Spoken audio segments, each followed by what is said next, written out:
দিল্লির বঙ্গভবনে মুখ্যমন্ত্রীর সঙ্গে এনসিপিআই এর ১৯ জন সাংসদের প্রায় ১ ঘন্টারও বেশি সময় ধরে বৈঠক হয় এবং বৈঠক শেষে বেরিয়ে তৃণমূল ত্যাগী এনসিপিআই এর সাংসদরা বলছেন যে মুখ্যমন্ত্রীর সঙ্গে বৈঠক হয়েছে, বৈঠক ফলপ্রসূ হয়েছে, একসঙ্গে কাজ করার কথা বলেছেন মুখ্যমন্ত্রী, এলাকার উন্নয়ন নিয়ে কথা হয়েছে। আমি পরপর আপনাদের শোনাবো বীরভূমের সাংসদ শতাব্দী রায় এবং হুগলির সাংসদ রচনা বন্দ্যোপাধ্যায় এই বৈঠক শেষের পর কে কি বললেন।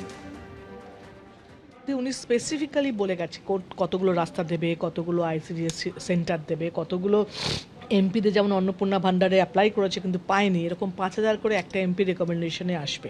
তারপরে হসপিটালগুলো, কিছু রাস্তা রিপেয়ার, কিছু রাস্তা নতুন, কিছু ব্রিজ যেগুলো আমাদের খুব দরকার, খুব ডিম্যান্ড, সেগুলো আমরা বলে দিয়েছি, মানে এগুলো দেওয়া হবে। সুতরাং আমরা এখন সেগুলো প্রিপেয়ার করে যদি দিই তাহলে আমাদের সেটা হয়ে যাবে এবং সেই জন্য আমাদের মিটিংটা খুব ভালো হয়েছে এবং আমরা আগামী দিন এবং নেক্সট মানে আমাদের সেশন শেষের পর আমরা সিএমের ওখানে নবান্ন গিয়ে আবার বসবো। তখন আমরা আজকে তো জানলাম কী কী দেবে, প্রপোজালগুলো আমরা ওখানে গিয়ে লিখিত দিয়ে দেবো। দেখুন, আমরা অনেক দিন ধরে অপেক্ষায় ছিলাম যে আমরা অনারেবল সিএম এর সাথে একটু বসবো, তো সেই জন্যই আজকে উনি এসেছিলেন এবং এটা অনেক দিন ধরে আমাদের একটা পেন্ডিং মিটিং ছিল যেটা হলো এবং আমাদের সকলের অনেক প্রশ্নের ঝুলি নিয়ে আমরা ছিলাম সবাই, আমাদের কনস্টিটুয়েন্সি ডেভেলপমেন্টের ব্যাপারে কিভাবে আমরা এগোবো। সব থেকে যেটা প্লাস পয়েন্ট এবং আমরা ভীষণ খুশি সেটা হচ্ছে উনি আমাদের যেভাবে গাইড করেছেন, যেভাবে অ্যাডভাইস দিয়েছেন এবং আগামী দিনে যে কর্মসূচি উনি আমাদেরকে দিয়েছেন, we are extremely happy for that. কি কর্মসূচি দিলেন? দেখুন, আমাদের কনস্টিটুয়েন্সিতে ডেভেলপমেন্টের জন্য যা যা করণীয়, অনেক কর্মীরা ঘর ছাড়া, তাদের বিষয়গুলো কি আপনারা? ডেফিনেটলি আমরা আমাদের এই কনস্টিটুয়েন্সিতে আমরা যা কোনো মানুষ যাতে অসুবিধায় না পড়েন এবং সব মানুষের পাশে যাতে আমরা থাকতে পারি এবং কেউ যেন ঘর ছাড়া হয়ে না থাকেন সেই আশ্বাসও উনি দিয়েছেন যে ওনাদেরকে বলুন যে ওনারা নির্দ্বিধায় কোনো ভয় না নিয়ে যেন এগিয়ে যায়, মানুষের সাথে থাকুন, মানুষের পাশে থাকুন, আপনাদের সাথে আমরা আছি।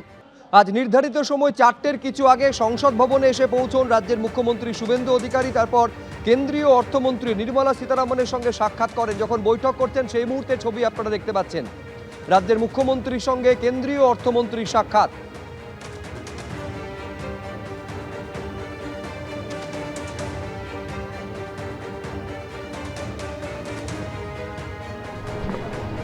যখন সংসদ ভবনে এসে পৌঁছন মুখ্যমন্ত্রী সেই সময় ছবি আপনারা দেখতে পাচ্ছেন। এর আগে বঙ্গভবনে ২২ জন সাংসদের সঙ্গে বৈঠক করেন, যার মধ্যে এনসিপিআই এর ১৯ জন এবং বিজেপি রাজ্যসভার তৃণমূল ত্যাগী বিজেপি রাজ্যসভার ৩ জন সাংসদ ছিলেন। সেই বৈঠকের পর সংসদ ভবনে এসে পৌঁছন সেই সময় ছবি আপনারা দেখতে পাচ্ছেন। মনোজ টিগ্গা থেকে শুরু করে খগেন মুর্মু, সৌমিত্র খাঁ তারা উপস্থিত রয়েছেন। আজকে যখন কেন্দ্রীয় অর্থমন্ত্রীর সঙ্গে বৈঠক হচ্ছিল সেই সময়ে এই সাংসদরা উপস্থিত ছিলেন বিজেপির।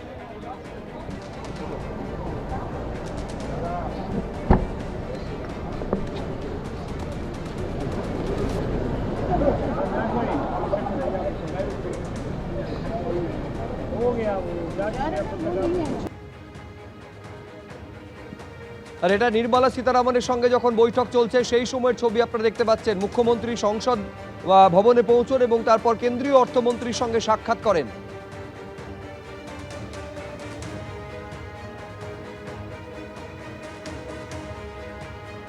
আর সংসদ ভবনে যাওয়ার আগে আজ মুখ্যমন্ত্রী শুভেন্দু অধিকারী দিল্লির বঙ্গভবনে বৈঠক করেন এনসিপিআই সাংসদদের সঙ্গে। বঙ্গভবনে এনসিপিআই এর সঙ্গে ১ ঘন্টারও বেশি সময় ধরে বৈঠক করেন মুখ্যমন্ত্রী শুভেন্দু অধিকারী, যেখানে তৃণমূল ত্যাগী রাজ্যসভার ৩ জন বিজেপি সাংসদ সুখেন্দু শেখর রায়, সুস্মিতা দেব, প্রকাশজিৎ বড়াইকরাও উপস্থিত ছিলেন। এনডিএর বৈঠকে গড়হাজির থেকেও বঙ্গভবনে উপস্থিত ছিলেন মুর্শিদাবাদের ৩ জন সাংসদ আবু তাহের, খলিলুর রহমান এবং ইউসুফ পাঠান।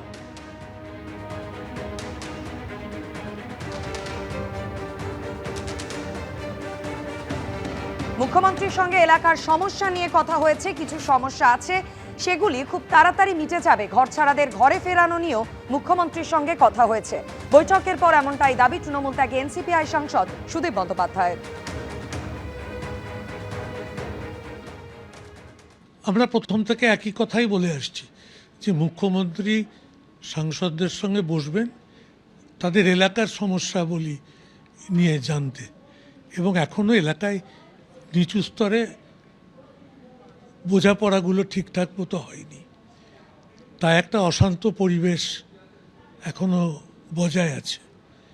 এগুলোকে মিটিয়ে ফেলার জন্য তিনি একটা পরিকল্পনা তৈরি করলেন যে তিনি ফিরে যাবেন, ফিরে গিয়ে নবান্নতে জেলার এমএলএদের সঙ্গে এমপিদের একটা বৈঠক বসবে এবং সেখানেই বিস্তারিতভাবে আলোচনা করে এই নিচু স্তরে তৃণমূল স্তরের কাজ করার প্রশ্নে যাতে আর কোনো অসুবিধার সৃষ্টি না হয় সে ব্যাপারে তিনি নিজে উদ্যোগ নেবেন। ঘরছাড়া খুব প্রথম শ্রেণীর নামী কর্মীরা, এটা নিয়ে আমার সঙ্গে মুখ্যমন্ত্রীর কথা চলছে এবং এটা আমি আবার আজকে রিপিট করেছি, কিন্তু উনি নিশ্চয়ই বলেছেন যে লোকসভার অধিবেশনের পর এগুলো কলকাতায় গিয়ে বসে একত্রিত হয়ে সবগুলো মিটিয়ে নিতে হবে। এবিপি আনন্দ, এগিয়ে থাকে, এগিয়ে রাখে।